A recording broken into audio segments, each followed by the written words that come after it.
वैकुंठ जाने के लिए तपस्या करते हैं, बहुत तपस्या करते हैं, बहुत ही मतलब अनेकों जन्म धरती पर कर्म बंधन से मुक्ति पाने के लिए विष्णु की तपस्या करते हैं। जब ज्ञान होता है कि कर्म बंधन छोड़कर मैं धीरे धीरे करके वैकुंठ लोक जाऊंगा, ऐसा ज्ञान हो जाता है, तो अनेकों जन्म करने के बाद ऐसी आत्माएं बहुत पुरुषार्थ करने के बाद, अच्छे कर्म करने के बाद वो धीरे धीरे धीरे स्वर्गलोक आती है। स्वर्गलोक से ऊपर भी धीरे धीरे महलोक, जनलोक, तपलोक, फिर सत्यलोक, फिर ब्रह्मापुरी से होकर विष्णु लोक आती हैं, वैकुंठ आती है विष्णु लोक में।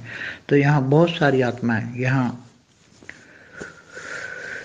राधा कृष्ण का एक रूप भी यहाँ रहता है, यहाँ विष्णु लोक में एक जगह पे जहाँ रासलीलाएं होती, जैसे साकार में राधा कृष्ण थे तो रासलीलाएं होती थी, वही गोपियाँ वापस वैकुंठ लोक में आई हैं, वही गोपियाँ अभी, और वही एक कृष्ण का रूप। कृष्ण के तो अनेक रूप निकाल के काम करते हैं कृष्ण तो, मगर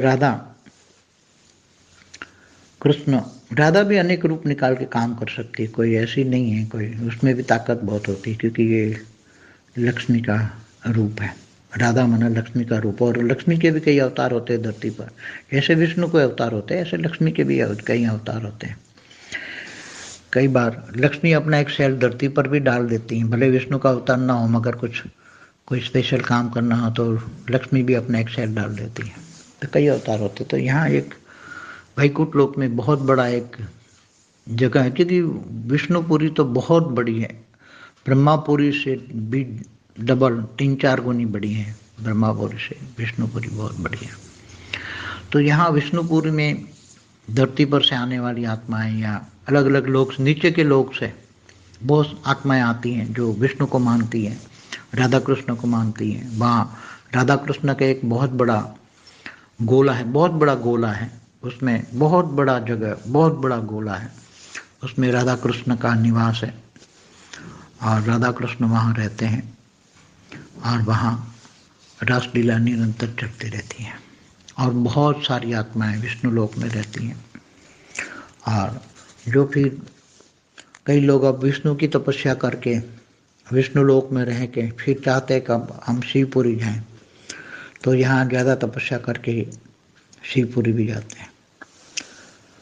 विष्णुपुरी में यहाँ 50% 3 तत्व होते हैं, 50% परम तत्व होते हैं, मतलब 50% स्थूल आकाश, वायु और अग्नि, और 50% परम आकाश, परम वायु, परम अग्नि, ऐसे तत्व। इसलिए 50% आत्माएं बहुत अच्छी होती है। इसलिए यहाँ आसुरी वृत्ति वाली आत्माएं विष्णुपुरी में नहीं आ सकती।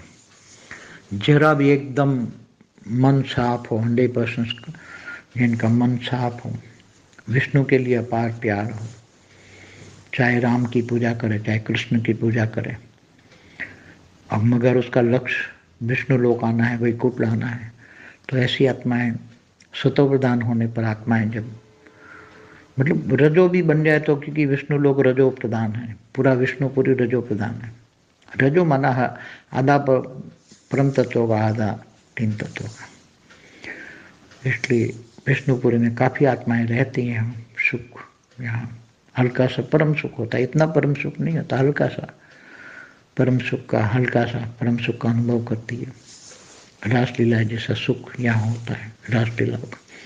यहाँ बॉडी परम तत्व की होती है, आत्मा थोड़ी हल्की सी परम शांति और हल्की सी परम सुख का अनुभव करती है। यहाँ से नीचे, ब्रह्मांड से नीचे, अब नीचे जाने के लिए कोई तैयार नहीं होता है, वैकुंठ से नीचे कोई जाने को तैयार नहीं होता। मगर जब कभी कभी विष्णु का अवतार होने वाला होता है तो त्रिदेव ब्रह्मा विष्णु शंकर मिलके जब अवतारों की प्लानिंग करते हैं, नीचे अवतारों की प्लानिंग होते हैं सभी के, ब्रह्मा भी अवतार लेता है, विष्णु भी लेता है, शंकर भी लेता है, देवी देवता भी लेते हैं। तो ऐसी तरह यहाँ विष्णु लोक में भी कई आत्माएं होती हैं कि भगवान विष्णु के साथ हम भी कोई न कोई रोल बजाएंगे छोटे बड़े रूप में। जैसे कृष्ण अवतार में जो गोपियाँ थी वो स्वर्ग लोक की रहने वाली हाई क्वालिटी आत्माएं थी, तो वो आई थी गोपियाँ बनकर, तो स्थूल में साकार में भी रासलीला की, और वो मरने के बाद यहाँ आ गई ऊपर में गोपी, यहाँ आ गई। कुछ गोपियाँ नीचे भी रह गई, कुछ गोपियाँ यहाँ भी रह गई, तो कोई गोपियाँ फंस गई हैं जन्म मरण के चक्कर में, कोई गोपियाँ ऊपर तपस्या करके राधा कृष्ण के साथ वापस भी आ गई थी। जब कृष्ण ने शरीर छोड़ा तब वो स्वर्ग लोगों पर वापस ऊपर आए थे। तो एक रूप यहाँ भी है, अलग अलग रूप में राधा कृष्ण अलग अलग रूप में काम करते हैं।